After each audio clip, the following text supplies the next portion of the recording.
The diversity of life on Earth is astounding. Organisms both large and small have adapted to the many different habitats on the planet, and along the way, they have developed unique traits and methods of survival. But at a microscopic level, all living organisms are very similar. They are all made of cells. A single cell contains the information that determines all an organism's characteristics. A giant sequoia in California begins as a single cell and eventually grows to be one of the largest trees in the world. As the fundamental unit of life, the structure and function of cells dictate many of the basic behaviors of living organisms. Animals eat because their cells need energy, and they breathe because their cells need oxygen. Cells are able to function and thrive on their own. Unicellular organisms are so successful that they can be found in every habitat on Earth, no matter how extreme. Without cells, life as we know it would not exist. Life on Earth is diverse, but it all can be traced to a single building block, the cell. All the requirements of life can be traced to what cells need to survive. By understanding the structure and function of cells and the differences between types of cells, we have a better understanding of the world around us.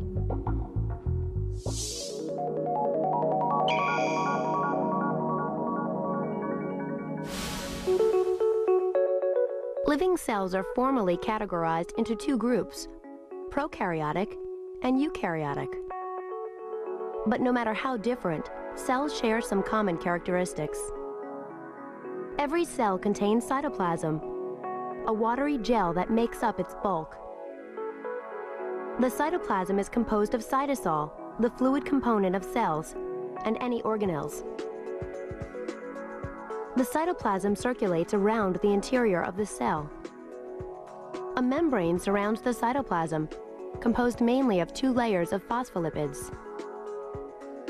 The membrane is full of pores and channels that allow the cell to take in and expel various molecules. All cells contain genetic material in the form of DNA and ribosomes that play a vital role in the manufacture of proteins. Ribosomes are very small bead-like structures that can float in the cytoplasm or attach themselves to interior membranes. The location of the DNA is the primary difference between the two groups of cells.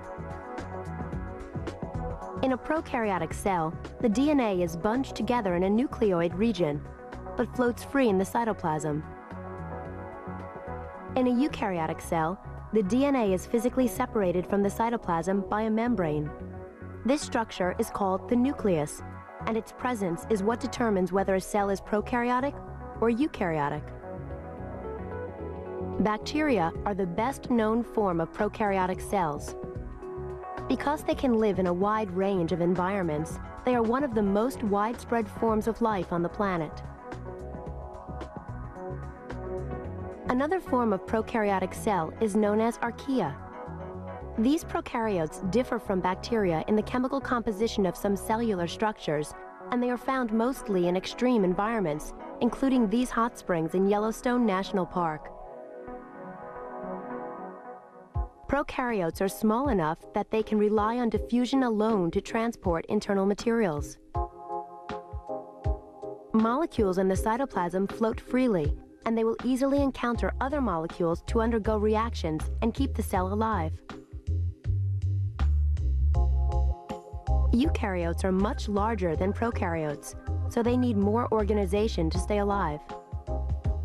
Eukaryotes have organelles, internal membrane-bound compartments. Each organelle serves a specific function in the cell, from molecule storage to energy production.